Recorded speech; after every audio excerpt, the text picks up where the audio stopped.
cukrík alebo jablko. A čo tak jablkový koláč? Čo z toho je pre prírodu menej zaťažujúce? Koľko odpadu vznikne jablkového koláča a dá sa ešte na niečo využiť? Nielen na tieto otázky vám povie druhý akčný komunitný deň kampane Littleness za menej odpadu.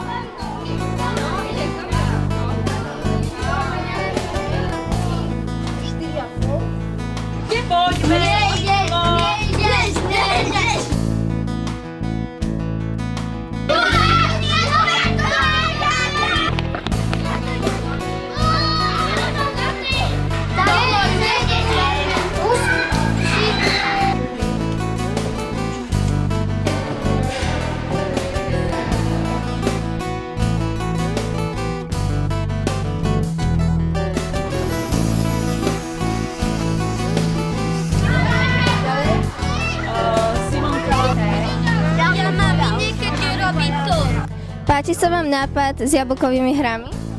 Veľmi. Ja si myslím, že deti si tiež prídu na svoje a má to svoj aj zámer, takže myslím si, že veľa si z toho aj odnesú. Majú deti skúsenosti v škole s triedením odpadu? Určite áno.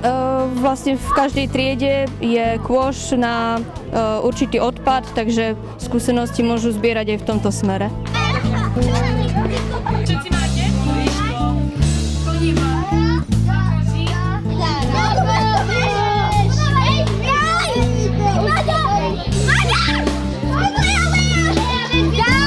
Akú úlohu si mal pripravenú pre deti? Ja som mal pripravenú úlohu na čo najdlhšiu šupku z jablka ošupanú. Ako ju zvládli túto úlohu? Zvládli ju, dá sa povedať, fantasticky, pretože jeden škôlkar mal dokonca lepšie ako dvaja tretiaci. A nikomu sa nič nestalo? Nie, zatiaľ nie. Poďte! Nepletela hračka do vodu!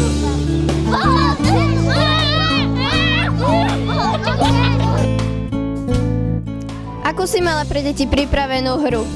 Jablkový tanec. A zvládli to deti? Samozrejme zvládli. Komu sa nič nestalo? Jablka popadali? Popadali jablka, ale nikomu sa nič nestalo, tak je dobre. Lebo tak či tak ten marker musíte niečím. Ja ho chcem. A tedy nám z toho koláča ostáva už len toto. A to je čo? Maslo.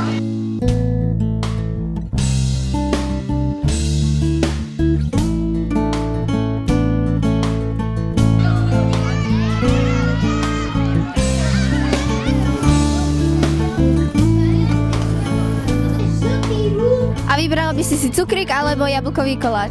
Jablkový koláč.